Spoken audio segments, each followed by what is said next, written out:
সম্মানিত viewers, MCQ পরীক্ষায় 5টি সিভিল এবং 5টি ক্রিমিনাল তথ্য সেটি দরকার।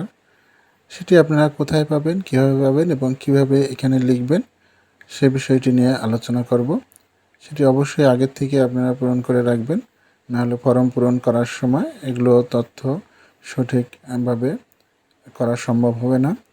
আপনার যে সিনিয়র রয়েছে তার যে চেম্বারে এই মামলার তথ্যগুলো প্রত্যেকটা আলাদা আলাদা ফাইল আছে, সেখান থেকে আপনি বেছে বেছে 5টি সিভিল এবং 5টি ক্রিমিনাল মামলা নেবেন।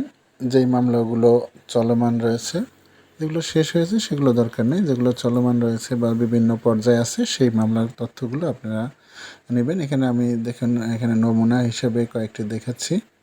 এখানে যেমন প্রথমে সিরিয়াল নাম্বার থাকবে, তারপর এরকম একটি এমএস ওয়ার্ডে আপনারা করে নেবেন, তাতে আপনার ফর্ম পূরণে অনেক সহায়ক হবে। যারা নিজেরা পূরণ করবেন তারা অবশ্যই এইভাবে করে নেবেন। যেমন case number with section, name of the court, name of parties on behalf of present position. এখানে সিএস কেস নাম্বার আমরা দিয়েছি এত কত সালে, সেটি কোন জেলার, সেই যদি সদরে হয় বা যেটি হয়, যেমন আমরা গোপালগঞ্জের একটি কেস স্টাডি দেখাচ্ছি বা গোপালগঞ্জের বা এরকম, সেটি মামলা সেকশন 3 এবং ডায়েরি প্রিভেনশন অ্যাক্ট 2018। এখানে senior judicial magistrate court Gopalganj, সদর গোপালগঞ্জ, এরকম এটিও আপনি নিতে পারেন। এখানে আপনার প্রথমে একটি বিষয় লিখে নিতে পারেন, যেহেতু বিজ্ঞ আপনার learned senior judicial magistrate court, তারপরে আপনি দুই পক্ষের নাম লিখবেন এবং এটি আপনি কোন পক্ষের উকিল বা আপনার যে সিনিয়র উনি কোন পক্ষের প্লান্টেটিভ বা আপনি কি বাদী না বিবাদী সেই তথ্যটা এখানে দিবেন।